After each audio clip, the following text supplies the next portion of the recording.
This video does not contain leaks. The strangling ritual failed and caused the calamity. Malice escaped and 1,347 souls were lost. Calamity? Malice? Where have we heard those words before? Welcome back to Make Way for Cat.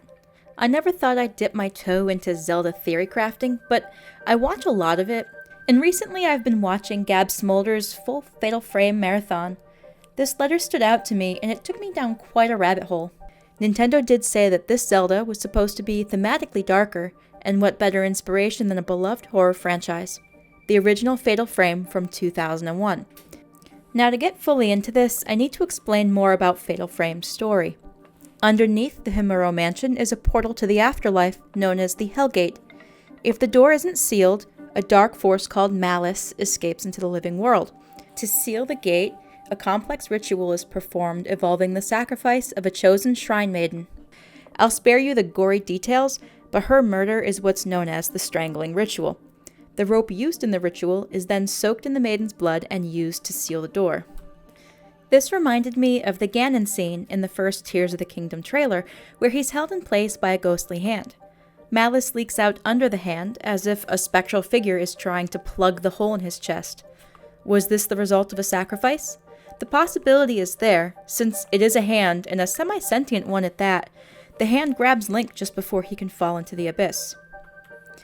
Now, the events in Fatal Frame happened because the last time the ritual took place, something went very wrong. The maiden wavered in her willingness to participate. Because of that, the ritual failed. The doors to the Hellgate burst open in the event that we now know as the Calamity. Over 1,000 people died. Could this be what happened to Ganon, and why the Calamity reoccurs? Perhaps the ritual that sealed him wasn't done correctly, or failed in part by some human error, which is why the malice is leaking out. And it may also be why Link and Zelda venture down there in the first place, to figure out how to close the seal once and for all. Also during the Fatal Frame calamity, there may be another parallel here. The Shrine Maiden's spirit was infected with malice during the gate exploding open, turning her evil. Perhaps in a similar fashion to how the explosion of malice from Ganon infected Link's arm and destroyed the Master Sword. The main events of Fatal Frame involve the protagonist piecing back together a holy mirror that cleanses the Shrine Maiden's ghost. Finally free of the malice, the maiden returns to the door and seals it once and for all with her own spirit. Could this become another parallel of what Zelda or Link must do in Tears of the Kingdom? Piece together something involving the Magatama-shaped tears or restoring the Master Sword? Oh, and guess how subdued spirits appear in Fatal Frame? Spectral blue flames. Similar to what we see in the most recent Tears of the Kingdom trailer. But this got me thinking, how much of this is inspiration for Zelda, and how much of this is just riffing on tropes that have been present in Japanese media for decades? During my research, I found a Reddit post from 4 years ago that asks this same question.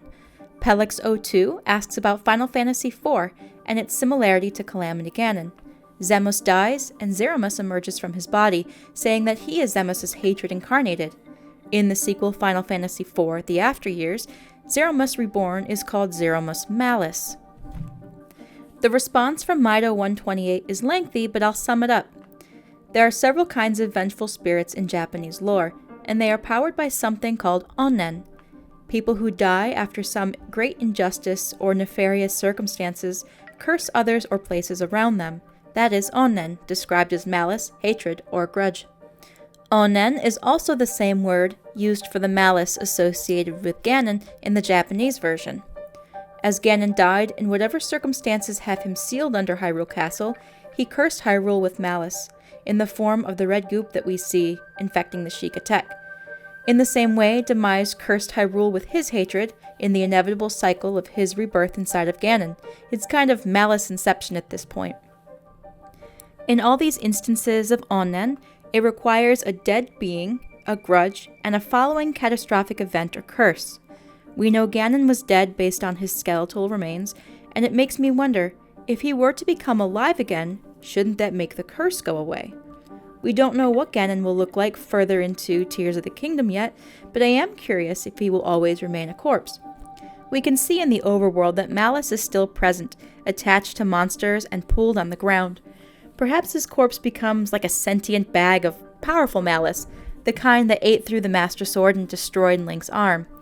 It makes me chuckle at the idea that Demise himself is wearing a dead Ganon skin suit. Some of you might be too young to remember Men in Black. I'm continuing my watch of the Fatal Frame series, and I'll follow up with any more possible inspiration ties. What do you think of the possible inspiration of the Fatal Frame series in this darker incarnation of Zelda? What other games and media have you seen the Onin malice as a focal plot point? Let me know in the comments below. Thank you for watching, and I'll see you in the next one.